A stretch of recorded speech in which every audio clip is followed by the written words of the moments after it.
Nous, on sera demain à l'arrêt. Hein. C'est demain, la grande journée de Ouais. mobilisation. Transport, raffinerie, commerce, école.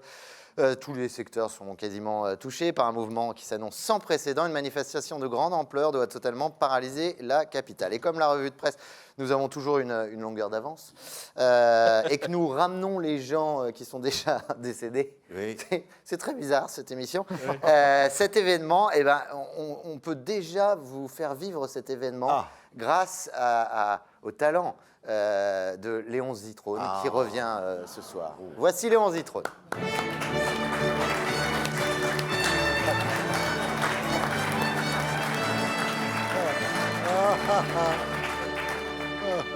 Mesdames et messieurs, bonjour. Ici Léon Zitrone en direct du sommet de l'obélisque de la place de la Concorde, où je me suis solidement attaché, car c'est à mon avis le seul endroit où je ne risque pas de prendre un coup dans la gueule. Le cortège s'élancera, mesdames et messieurs, bonsoir, dans quelques secondes, en direction de la Bastille, où les manifestants nous promettent un feu d'artifice, puisque l'arrivée est prévue le 14 juillet, grâce aux formidables travaux d'Anne Hidalgo. Il me semble apercevoir le leader de la CGT. Oui, c'est bien lui. Et avant de se faire tondre, les moutons sont donc prêts à défiler derrière leur berger, quitte à rendre chèvres les Français. Et c'est parti. Comme dirait mon ami Rocco Siffredi, le cortège s'ébranle. De nombreux métiers sont représentés dans cette manifestation. J'aperçois des coiffeurs qui ne peuvent pas s'empêcher de sortir les ciseaux pour rafraîchir quelques poils dans la main. Leurs homologues barbiers en profitent pour trouver de nouveaux blaireaux et croyez-moi, ils n'ont que l'embarras du choix.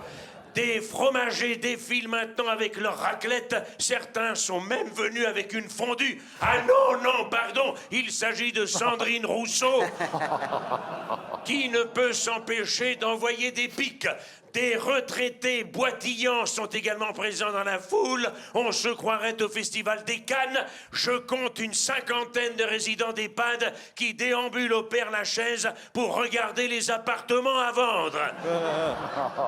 Certains en tiennent une sacrée couche. D'ailleurs, à l'instant même où je vous parle, il y en a un qui vient de marcher sur une crotte. Non, autant pour moi, Simone, il s'agit d'un merdeux de la Sorbonne qui prépare sa retraite en regardant des vidéos TikTok. Mais voici que ça commence à s'agiter au milieu du cortège. Un important dispositif de police est déployé et commence à jouer de la matraque. Visez les couilles, s'écrie Darmanin. Visez les couilles. Ah, mais c'est mission impossible, car aucun syndicaliste n'en a jamais eu. Ça y est, Simone, ça dégénère. Les esprits s'échauffent. Des parents d'élèves s'en prennent physiquement aux manifestants, car les écoles sont fermées. C'est le cas d'une petite dame toute fripée, bronzée et pleine de pellicules sur sa veste. Oh mon Dieu, il s'agit de Brigitte Macron.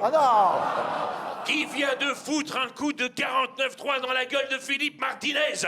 La première dame hurle sur les enseignants grévistes. Mais qui va me garder Emmanuel? Qui va me garder Emmanuel? Bon sang, mais donnez-lui un ballon à votre gosse pour qu'il joue sur le périph'. Ça nous fera des vacances. Ah mon Dieu, Simone, ah mon Dieu, ça repart de plus belle. Les cheminots de la SNCF viennent enfin d'arriver avec 4 heures de retard. J'ajuste mes jumelles et... Oh mon Dieu, je n'en crois pas mes yeux. C'est Pierre Palmade qui conduit le TGV. Oui, il remonte les deux rails. Il remonte les deux rails à grande vitesse. Ces passagers rentrent du ski et en redemandent. La poudreuse, crie-t-il à Pierre Palmade, qui ne sait plus où donner de la tête et du reste. Arrêtez-le, crie Philippe Martinez, arrêtez-le. Non, répondent en chœur les cheminots. Pour une fois qu'un train circule, on le laisse tranquille et on prend des notes. Au bois de Vincennes, mesdames et messieurs, bonsoir, les automobilistes sont également en colère. Les stations-service sont fermées et les prostituées exigent un droit de retrait. On ne peut plus se faire pomper nulle part.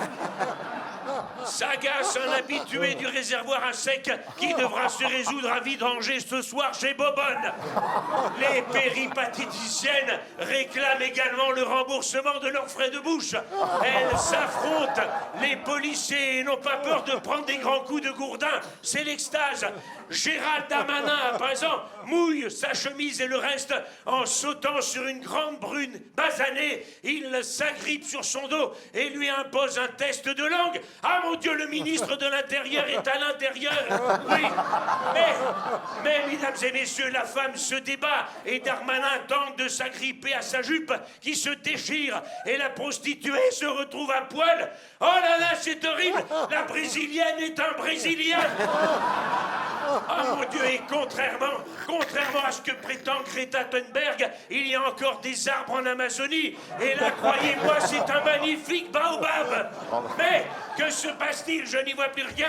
Il y a de la fumée partout. Ça doit être du gaz lacrymogène. Non, non, ce sont encore les passagers de Pierre Panade qui ont le feu au cul. C'est irrespirable, Simone. Je vous rends l'antenne. Je rends également mon 4 heures. À vous, les studios. À vous, chorégraphes. Oh, mon Dieu. Léon Zitrone, Michel Guidoni.